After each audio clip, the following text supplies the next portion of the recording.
Hello, this is Alan G. Davison, and in response to my own actual work, I've decided to actually do a bit of an alteration. Instead of talking about all the problems that actually come with having too many main characters, I've decided to talk a little bit about some of the cool things you can and some of the benefits.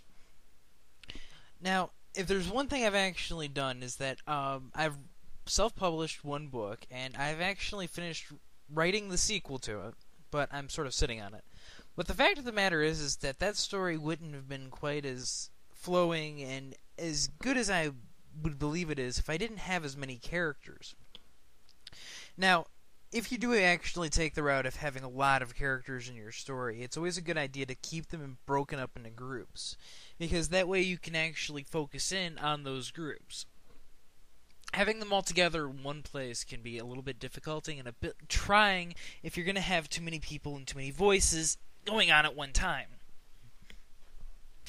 But if you play it smart, break them up and stuff like that, and don't actually have too many people in one place at the exact same time, you can actually prove to be your advantage. What I did was I ended up having 3 separate individual stories going on in the second book, which is kind of why the second one is quite a bit longer than the first one. Having 3 different events going on and basically just jumping from 3 different characters each chapter. I get interesting characterizations for new characters that I've introduced, as well as putting in some new details for some of the older characters. And I don't really have a whole lot to say on the actual matter itself, but it made things a lot easier for me as a writer in order to actually balance everything out. I wasn't just focusing in on one specific character for that entire story, so I can actually show more of the place that they're in, and just how the world works around them. Another thing that it really actually helped me do is it made it so I can actually... dang it, I'm sort of losing my train of thought here. This is the problem with going unscripted. I honestly never once scripted anything, and it's probably showing brutally honest right now. Anyway, outside of that, though, it really does help create dynamics. It really creates connections for your characters. And having a lot of different people involved does kind of make sense, because more often than not, if an event like this were to actually occur, people do group together. People do want to invest. People do want to help. It's just kind of how things work.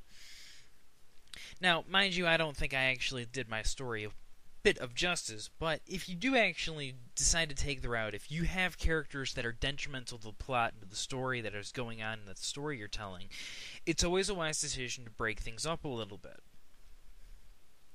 Which is kind of what I did for the second one, since I literally had to keep them all separated and stuff like that. Which... I'm saying which a lot, aren't I? Also, writer's important idea. Never repeat the word too frequently. Trust me, it gets very annoying. You know what? They should give me a friggin' award. I, literally contradict myself so freaking much. Oh, it's any wonder I have so many issues. Anyway, another great idea is that you can actually do a lot more with a lot more characters. In, say for my story, which is a sci-fi, fantasy, adventure story with small elements of romance. You can never have too much of too many. Moving on.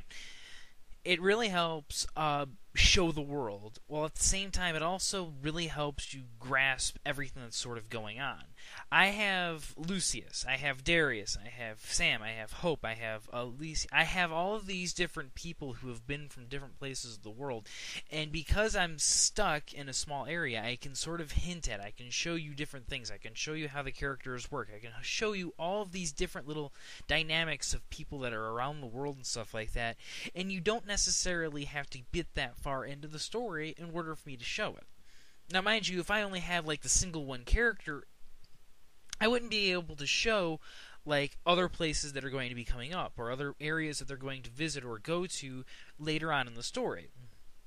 If I hadn't introduced Lucius at the very beginning of in the very first book, you would have no idea what a Druid Knight is, and since they don't really play all that pivotal a role outside of Lucius and his old friend, nobody would really know what they were until I got around to them in the third book.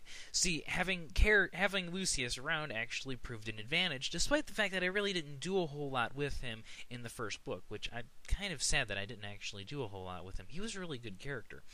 And then, of course, you have Darius, which he introduces the concept of the MRF and the military over there. And, he brings in other concepts like Kami and stuff. And then, of course, Hope. She had a reason behind it as well.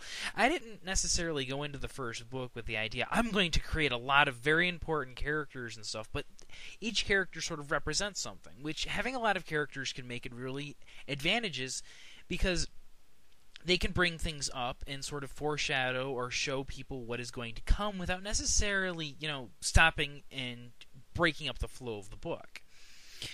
Now, in some cases, some characters are there for other reasons and stuff like that, but that's kind of the important thing for overall character. Why having so many characters can actually prove advantages.